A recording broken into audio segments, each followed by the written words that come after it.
ಈಗ ನೋಡಪ್ಪ 14 ವರ್ಷದಿಂದ 2024ರಿಂದ ಕುಡಿಯೋ ನೀರಿಗೆ ಬೆಲೆ ಏರಿಕೆ ಆಗಿಲ್ಲ. ಎವ್ರಿ ವರ್ಷ ಲಾಸ್ ಆಗ್ತಾ ಇದೆ. ಕರೆಂಟ್ ಬಿಲ್ ಕಟ್ಟಕ್ ಆಗ್ತಾ ಇಲ್ಲ, ಅವರಿಗೆ ಸಂಬಳ ಕೊಡಕ್ ಆಗ್ತಾ ಇಲ್ಲ. 14 ವರ್ಷದಿಂದ 10 ವರ್ಷ ಆಗಿದೆ ರೈಸ್ ಮಾಡಿ ಬಿಡಬ್ಲ್ಯೂಎಸ್ಪಿ ನೀರು. ಈಗ ಬೆಂಗಳೂರಿಗೆ ನೀರು ಬೇಕು, ಮಾಡ್ಬೇಕಾ ಬೇಡವಾ ನೀವು ಹೇಳಿ. ಈಗ ಪವರ್ ಬಿಲ್ ಅವರು ಜಾಸ್ತಿ ಮಾಡಿದ್ರು, ನಾವು ಬಂದ ಮೇಲೆ ಅದನ್ನ ತಿರ್ಗಾ ಮಾಡಿ ಮಧ್ಯ 1 ರೂಪಾಯಿ ನಾವು ತಿರ್ಗಾ ಅದನ್ನ ರಿಡ್ಯೂಸ್ ಮಾಡಿದ್ರು. ನಮ್ಮ ಕೆಆರ್ಸಿ ಚೇರ್ಮನ್ ಅದಕ್ಕೆ ಒಂದು ಗೈಡೆನ್ಸ್ ಮಾಡಿ ಇದೆಲ್ಲದನ್ನು ನೋಡಿ ಸ್ವಲ್ಪ ವಿಪರೀತ ಆಗ್ತಾ ಇದೆ. ಯಾಕಂದ್ರೆ ಬೇರೆ ಕಡೆಯಿಂದ ಬಂದ ಇನ್ವೆಸ್ಟರ್ಸ್ ಕೂಡ ಫ್ಯಾಕ್ಟರಿ ಮತ್ತೊಂದು ಸಾರ್ವಜನಿಕರಿಗೆಲ್ಲ ತೊಂದರೆ ಆಗ್ತಾ ಇತ್ತ. ಕಡಿಮೆ ಆಗಿದ್ದ ಯಾರು ಅದ್ರ ಬಗ್ಗೆ ಪ್ರಶಂಸನೆ ಹೇಳುದಿಲ್ಲ. ನೀವು ಜಾಸ್ತಿ ಆಗಿದ್ದು ಬಗ್ಗೆ ಮಾತ್ರ ತಾವು ಮಾತಾಡ್ತಾ ಇದ್ದೀರಿ. ಈಗ 400 ರೂಪಾಯಿ ಇತ್ತು ಸಿಲಿಂಡರ್, 1000 ರೂಪಾಯಿ ಆಯ್ತು. ಅದ್ರ ಬಗ್ಗೆ ಬೇಕಾದಷ್ಟು ಹೋರಾಟ, ಟಿಕೆಟ್ ಟಿಪ್ಪಣಿಗಳಾಯ್ತು. 70 ರೂಪಾಯಿ ಇದ್ದು 100 ರೂಪಾಯಿ ಏರಿಸಿದ್ರು. 3 ರೂಪಾಯಿ ಅಷ್ಟು 30 ರೂಪಾಯಿ ಜಾಸ್ತಿ ಆಗಿದ್ದು ಬೇರೆನಾ, 3 ರೂಪಾಯಿ ಜಾಸ್ತಿ ಆಗಿದ್ದು ಲೆಕ್ಕ ಬೇರೆನಾ ಅನ್ನೋದನ್ನ ಆಲೋಚನೆ ಮಾಡಬೇಕು.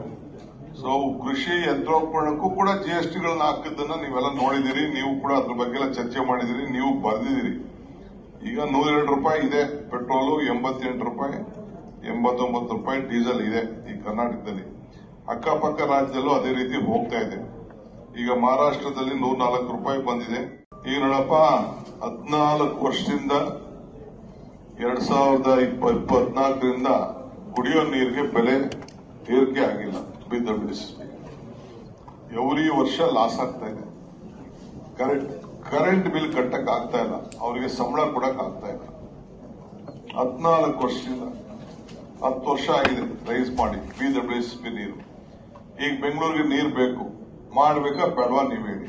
ಈಗ ಪವರ್ ಬಿಲ್ ಅವರು ಜಾಸ್ತಿ ಮಾಡಿದ್ರು, ನಾವು ಬಂದ ಮೇಲೆ ಅದನ್ನ ತಿರ್ಗಾ ಮಾಡಿ ಮಧ್ಯ 1 ರೂಪಾಯಿ ನಾವು ತಿರ್ಗಾ ಅದನ್ನ ರಿಡ್ಯೂಸ್ ಮಾಡಿದ್ರು. ನಮ್ಮ ಕೆಆರ್ಸಿ ಚೇರ್ಮನ್ ಅದಕ್ಕೆ ಒಂದು ಗೈಡೆನ್ಸ್ ಮಾಡಿ ಇದೆಲ್ಲದನ್ನು ನೋಡಿ ಸ್ವಲ್ಪ ವಿಪರೀತ ಆಗ್ತಾ ಇದೆ. ಯಾಕಂದ್ರೆ ಬೇರೆ ಕಡೆಯಿಂದ ಬಂದ ಇನ್ವೆಸ್ಟರ್ಸ್ ಕೂಡ ಫ್ಯಾಕ್ಟರಿ ಮತ್ತೊಂದು ಸಾರ್ವಜನಿಕರಿಗೆಲ್ಲ ತೊಂದರೆ ಆಗ್ತಾ ಇತ್ತ.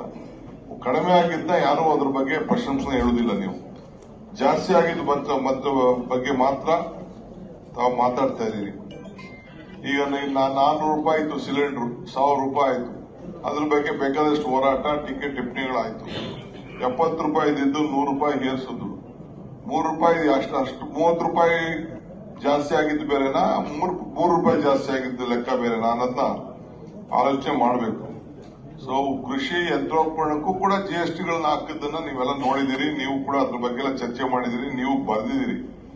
ಈಗ 102 ರೂಪಾಯಿ ಇದೆ ಪೆಟ್ರೋಲು, 88 ರೂಪಾಯಿ, 89 ರೂಪಾಯಿ ಡೀಸೆಲ್ ಇದೆ ಈ ಕರ್ನಾಟಕದಲ್ಲಿ. ಅಕ್ಕಪಕ್ಕ ರಾಜ್ಯದಲ್ಲೂ ಅದೇ ರೀತಿ ಹೋಗ್ತಾ ಇದೆ. ಈಗ ಮಹಾರಾಷ್ಟ್ರದಲ್ಲಿ 104 ರೂಪಾಯಿ ಬಂದಿದೆ.